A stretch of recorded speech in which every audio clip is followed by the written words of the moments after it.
बहुत ही अच्छी वीडियो है, छोड़ के मत जाइएगा। आपको यहाँ से 4-5 क्वेश्चन करने को मिल जाएंगे। शब्द एक ही है विलोम शब्द का, उसका विलोम भी बताएंगे, तत्सम भी बताएंगे, उपसर्ग भी बताएंगे, संधि भी बताएंगे और वर्तनी की गलती भी बताएंगे। एक ही शब्द से आपको कई क्वेश्चन मिल जाएंगे। तो चलिए क्लास स्टार्ट करते हैं। तो ये है निश्चेष्ट।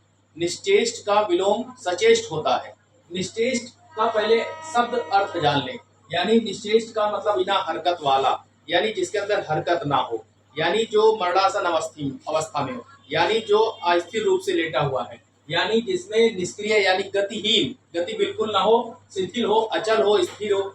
जैसे आप कह सकते हैं कि बच्चा बेड पर जो है वो निश्चेष्ट अवस्था में लेटा है, यानी बीमार है। एक तरह से यूं कह लीजिए, कोई बीमार है और कोई हरकत नहीं हो रहा है, ठीक, एकदम उसमें गतिशीलता है ही नहीं है, तो उसको आप कह सकते हैं कि बच्चा जो है वो बिस्तर पर निश्चेष्ट अवस्था में लेटा हुआ है।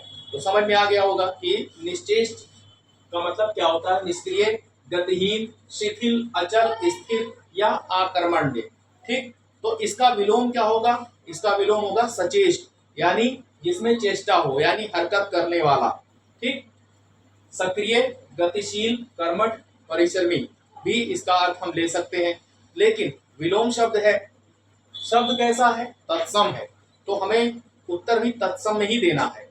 हम निश्चेष्ट का सक्रिय नहीं कह सकते, गतिशील नहीं कह सकते। ठीक, निश्चेष्ट पूछा है, तत्सम में पूछा है, तो हम तत्सम में ही उसका उत्तर सचेष्ट लगाएंगे। ठीक, तो एक तो ये हो गया। दूसरा, निश्चेष्ट का विलोम आप जान गए। दूसरा ये जान गए कि निश्चेष्ट जो है ये तत्सम है। कैसा शब्द है? तद्भव नहीं, तत्सम है। तीसरा, आप निश्चेष्ट का अर्थ भी जान गए, और निश्चेष्ट के अलावा इसका अर्थ और दोनों, सचेष्ट का अर्थ मैंने लिख दिया है। यानी अगर आपसे निष्क्रिय का पूछा जाए विलोम तो सक्रिय हो जाएगा, और गतिहीन का पूछा जाए विलोम तो गतिशील हो जाएगा, है ना।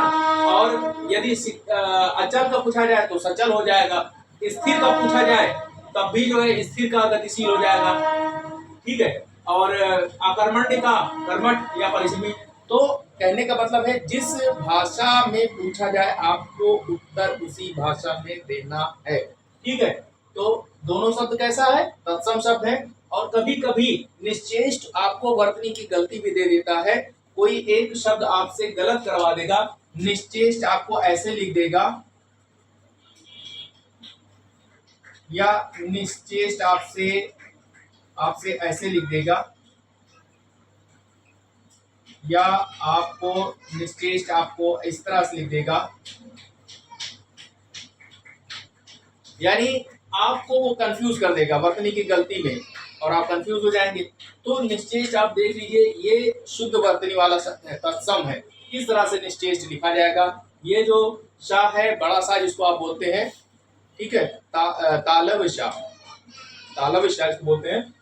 तो बड़ा शाह के नाम से आप पढ़े होंगे बचपन में, शाह से शलजम। तो ये क्या है? इस तरह से लिखा जाएगा कि ये तीनों गलत है वर्तनी में, यही शुद्ध है, और ये तत्सम शब्द है। और निश्चेष्ट का विलोम सचेष्ट होगा। इसका मैंने अर्थ भी लिख दिया है। अब बात करते हैं निश्चेष्ट शब्द में अगर संधि आ जाए, पूछे तो कौन सी संधि है। तो पहले संधि का हम विच्छेद करेंगे।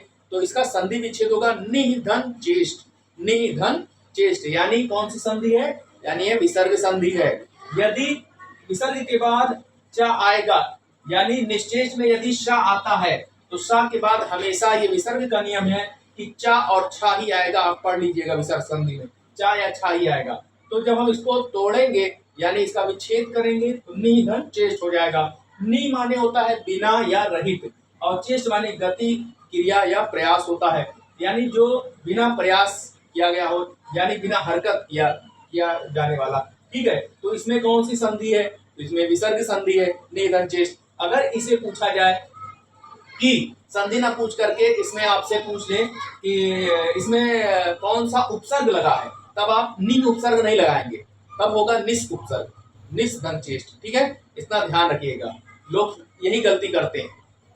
अब बात करते हैं सचेष्ट की। तो सा इसमें उपसर्ग लगा है, और चेष्ट कैसा शब्द है? तत्सम शब्द है, यानी इसमें सह धन चेष्ट व्यंजन संधि है, और नि धन चेष्ट इसमें विसर्ग संधि है। तो आपको इतनी चीजें मालूम हुई केवल एक विलोम शब्द से, यानी आपने इसका वर्तनी वाला शब्द रूप जाना, इसका विलोम जाना, इसका अर्थ जाना, इसकी संधि जाना, ठीक है, और इसमें उपसर्ग जाना, और इसका कौन सा शब्द तत्सम है तद्भव ये जाना। तो क्लास कैसी लगी प्यारे दोस्तों, मित्रों, साथियों, आप हमें कमेंट में जरूर बताएं। आपका कमेंट ही हमारे मनोबल को बढ़ाता है। हम और ऐसी वीडियो बना के आपके समझ प्रस्तुत करेंगे। जय हिंद।